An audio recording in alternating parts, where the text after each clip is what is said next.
ଆଜି ଆମର ଯୋଉ ମୁଲତବୀ ପ୍ରସ୍ତାବ ଆସିଥିଲା ଶିଶୁ ଏବଂ ମହିଳା ନାବାଳିକା ଏବଂ ମହିଳା ସମସ୍ତେ ଅସୁରକ୍ଷିତ, ଏଇଥିପାଇଁ ବର୍ତ୍ତମାନ ବଡ ଚିନ୍ତାର ବିଷୟ ସେମାନଙ୍କର ସରକାରକୁ 6 ମାସ ପୂରିବାକୁ ଯାଉଛି, ମାନେ 150 ଦିନ। ସେମାନେ ଉନ୍ମାଦନା ବଶତଃ କହିଥିଲେ ଏବଂ ଆହ୍ଲାଦିତ ହେଇଯାଇଥିଲେ, ଉନ୍ମାଦିତ ହେଇଯାଇଥିଲେ ଯେ 100 ଦିନରେ ଆମେ ସବୁ କରିକି ଥୋଇବୁ। ହଁ, 100 ଦିନ ଗୋଟେ ବଡ କଥା କରିଛନ୍ତି।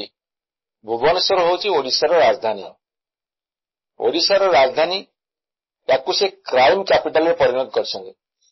ଯାହା ଆପଣଙ୍କର ମାନନୀୟ ଗଣମାଧ୍ୟମ ମାନେ ପ୍ରକାଶ କରିଛନ୍ତି ଏବଂ ଯାହା ରିପୋର୍ଟ ବି ଆସିଛି, ସେଥିରେ ଭୁବନେଶ୍ୱର ଛିଣ୍ଟେଇ ଚୋରିରେ ନମ୍ବର 1 ଇନ୍ ଦ ଷ୍ଟେଟ୍। ସେଥିରେ ପୁଣି ବହୁତ ମହିଳାଙ୍କ ଉପରେ ଆକ୍ରମଣ, ଚୋରି କରି ବଳାତ୍କାର କରିଛନ୍ତି, କୋଉଠି ଥାନାରେ ତାଙ୍କୁ ଦୁର୍ବ୍ୟବହାର କରିଛନ୍ତି, କୋଉଠି ଶିଶୁ ବିକ୍ରି ହେଲାଣି। ଆପଣଙ୍କର ରାୟଗଡା, ଗୁଣପୁର, ବଲାଙ୍ଗୀର, ଭୁବନେଶ୍ୱର, ବୁର୍ଲା ବିଭିନ୍ନ ଜାଗାରେ ଶିଶୁ ଚୋରିର ଘଟଣାମାନ ଆସିଲାଣି ଏବଂ 5 ମାସ ଭିତରେ 1256 ଖଣ୍ଡେ ବଳାତ୍କାର ହେଇଛି ଏବଂ ଶାନ୍ତପ୍ରିୟ ଡିଷ୍ଟ୍ରିକ୍ଟ ମୟୂରଭଞ୍ଜରେ ବର୍ତ୍ତମାନ 52ଟା ରେପ୍ କେସ୍ ବର୍ତ୍ତମାନ ରେଜିଷ୍ଟର ହେଇଛି। ସାରା ଓଡ଼ିଶାରେ ଯଦି ଏଇଭଳି ଭାବରେ ମହିଳାମାନଙ୍କ ଉପରେ ଅତ୍ୟାଚାର ଚାଲିବ, ତାର କାରଣ ହେଉଛି ଯେ ଗୋଟେ ନନ୍ ସିରିୟସ୍ ଗଭର୍ଣ୍ଣମେଣ୍ଟ ଗୋଟେ ହାଲକା ମନ୍ତବ୍ୟ ଦେବା, ଗୋଟେ ମାନେ ଅତି ଲାଇଟ୍ ଷ୍ଟେଟମେଣ୍ଟ ଦେବା, ଗୋଟେ ସିରିୟସ୍ ହବାନି, ଯାହା ଫଳରେ କି କ୍ରିମିନାଲ ମାନେ ସବୁ ଉତ୍ସାହିତ ହଉଛନ୍ତି।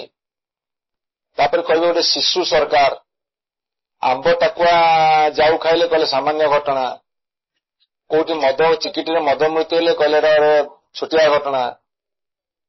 ପୁରୀରେ ଲ ଆଣ୍ଡ ଅର୍ଡର ସିଚୁଏସନ ହଉଛି, ଗଭର୍ଣ୍ଣରଙ୍କ ପୁଅ ମାଡ଼ ମାରୁଛି, ଜୋତା ଚପଉଛି ଓଡିଆ ଲୋକକୁ, କହିଲେ ଏଟା ଗୋଟେ ଛୋଟିଆ ଘଟଣା।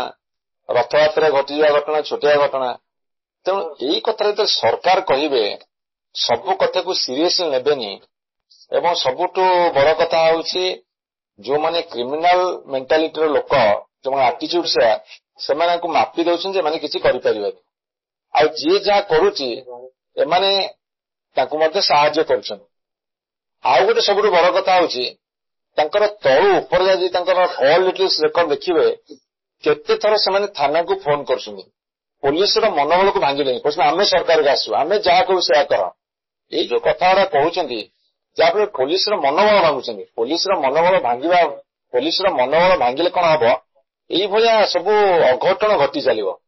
ମତେ ଲାଗୁଛି ଏମାନେ ଆଉ କିଛି ଦିନ ଭିତରେ ସାରା ଭାରତ ବର୍ଷରେ ରେପ୍, ମର୍ଡର, ଡକେଇତ, ଛିଣ୍ଟେଇ, ସ୍ନାଚିଂ ଆଉ ଶିଶୁ ବିକ୍ରି, ନାବାଳିକା ବିବାହ, ଯେତେ ପ୍ରକାର ମହିଳାଙ୍କ ଉପରେ ଅତ୍ୟାଚାର, ଏ ସବୁଥିରେ ଏମାନେ ରେକର୍ଡ କରିଛି। ତେଣୁ ଦୟାକରି ମୁଁ ଏ ସରକାରଙ୍କୁ ଆଜି ପ୍ରସ୍ତାବ ଦେଇଛି ବିଧାନସଭାରେ, ଆପଣମାନେ ଟିକେ ସିରିୟସ୍ ହୁଅନ୍ତୁ, ଟିକେ ସୁଦୃଢ ହୁଅନ୍ତୁ, ଟିକେ ଭଲ କାମ କରନ୍ତୁ, ଓଡ଼ିଶାର ମୁଣ୍ଡ ତଳକୁ କରନ୍ତୁ ନାହିଁ। ଦେଖନ୍ତୁ, ମତେ ଲାଗୁନି ସେମାନେ ସିରିୟସ୍ ହେଲା ଭଳିଆ। ହଁ, ତାଙ୍କର ଏଇ ଯୋଉ ଅତି ତଳସ୍ତର କର୍ମୀ, ସିଏ ଯାଇକି କଲେକ୍ଟରକୁ, ଏସପି କି, ବିଡିଓକୁ, ଆଇଆଇସି କି, ଥାନା ବାବୁକୁ, ତହସିଲଦାର ସବୁ ଧମକଉଛନ୍ତି, ଆମେ ଯାହା କହୁ ତମେ ସେୟା କର। ମାନେ ମୁଁ ସେ ଯୋଉ କହିଲି ଯୋଉ ପାନଖିଆ ଛେତାଲେ ପାଟିଆ କର୍ମୀ, ସିଏ ମଧ୍ୟ ବର୍ତ୍ତମାନ କହୁଛନ୍ତି ମୁଁ ମିନିଷ୍ଟର, ମୁଁ ଏମଏଲଏ। ଏଇ ସିଚୁଏସନ ହେଲାଣି ଓଡ଼ିଶାରେ, ଅତି ମାନେ କଦର୍ଯ୍ୟ ସିଚୁଏସନ। କାଇଁ ଭଲ ଲାଗୁନି ଟିକେ ସବୁ କଥା। ତେଣୁ ମାନନୀୟ ଗଣମାଧ୍ୟମ, ଆପଣ ଟିକେ ଦାୟିତ୍ୱ ନିଅନ୍ତୁ ଆଗକୁ ଇସ୍ୟୁ କରିବାକୁ।